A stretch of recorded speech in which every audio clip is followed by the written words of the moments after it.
Olá pessoal, tudo bem com vocês? Nesta nossa aula vamos tratar de um assunto aqui muito importante, onde ele nos fala sobre o vértice da parábola.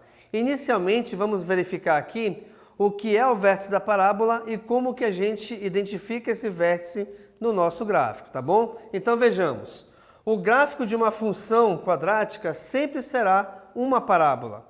E aí essa parábola, repare que ela tem, de repente, duas regiões, onde ela começa a subir a curva e depois ela passa a descer, ou o contrário, ela começa descendo a curva e depois ela volta a subir.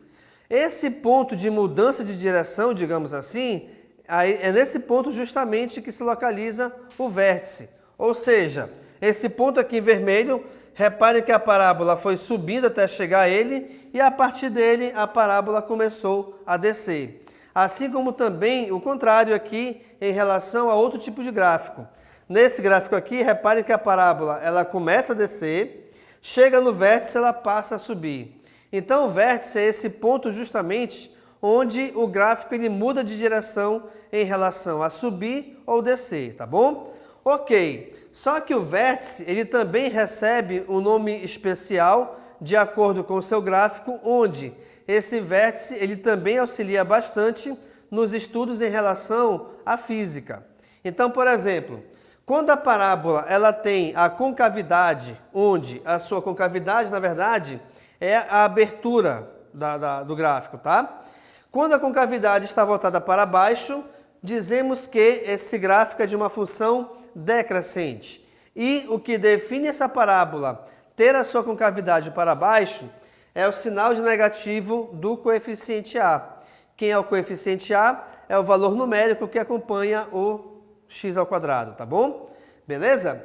Agora, se a concavidade tem abertura para baixo, é porque esse vértice representa o ponto máximo. O que é o ponto máximo? É o maior valor, tá? É o valor mais alto, digamos assim, de um ponto em relação ao eixo y. Então, o vértice, quando, no caso, ele é de um gráfico de uma parábola que tem a concavidade voltada para baixo, esse vértice representa também o ponto máximo. Assim como também nós temos aqui um gráfico de uma função crescente. Como é que eu sei que ela é crescente? Porque a concavidade está voltada para cima. Se a concavidade, que no caso é a abertura, está para cima, automaticamente o vértice vai se localizar lá embaixo. E o último ponto de localização é chamado de ponto mínimo, beleza? E além disso, não se esqueçam que esse vértice, pelo fato de ser um ponto que pertence à parábola, nós temos que achar também as suas coordenadas.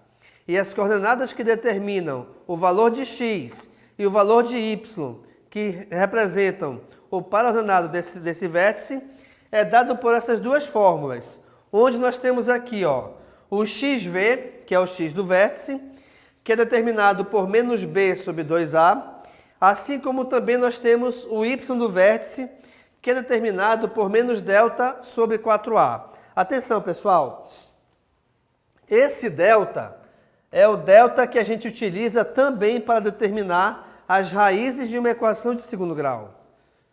Então nós temos aqui o delta como sendo b ao quadrado menos 4 vezes a vezes c. Então, inicialmente, para nós determinarmos o y do vértice, onde é menos delta sobre 4a, inicialmente esse delta é originado dessa expressão algébrica aqui.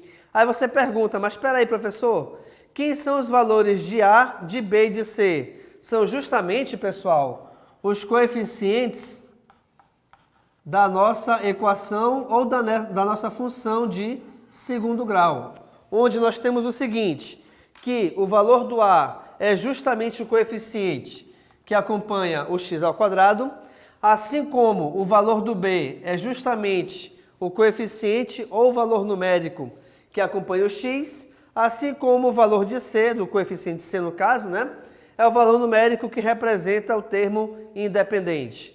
Lembrando também que termo independente recebe esse nome, pois ele não depende ou ele não está ligado a nenhuma letra. Legal? Então, esses valores de A, de B e de C me determinam o x do vértice e o y do vértice. Agora, detalhe importante, tá? Repare que esses dois gráficos, eles tocam o eixo x em dois pontos diferentes. Então, aqui tem x1 e x2, e aqui desse lado a mesma coisa. Pessoal, esses pontos de encontro do gráfico da parábola, né, com o eixo x, esses pontos me determinam justamente as raízes da equação de segundo grau. Então, pessoal, quando essa parábola, esse gráfico da parábola, ela toca em dois pontos diferentes no eixo x, quer dizer que esses pontos onde foram tocados representam as raízes da equação. Então, tem aqui x1 e x2 como sendo as suas raízes. Pelo fato de esse x1 estar à esquerda do ponto de encontro ou da origem dos eixos, e esse x2 estar à direita da origem, significa que uma das raízes é negativa e outra delas é positiva. Repare que essa mesma ideia foi utilizada nesse gráfico. Eu tenho também aqui dois pontos, onde esses dois pontos significam as duas raízes dessa equação. E aí nós temos uma raiz negativa e outra raiz positiva. Por que de repente é importante você analisar isso? Porque de repente pode ser que o teu gráfico, que a tua equação, aliás, ela tenha duas raízes positivas ou as duas raízes negativas. Sendo assim, esse gráfico, sendo as raízes positivas, ele estaria todo o gráfico à direita da origem. Assim como também, se você possuísse as duas raízes da tua equação com valores negativos, esse gráfico estaria todo ele localizado à esquerda da origem. Beleza? Uma outra coisa importante aqui é o seguinte: pode ser que de repente a tua equação possua apenas uma raiz. Se possuir apenas uma raiz, o gráfico da função tocará em apenas um ponto. Então repare aqui. Suponhamos que eu tenha aqui o nosso eixo, tá? E aí o gráfico é de uma equação que só tenha uma raiz. Então é mais ou menos assim.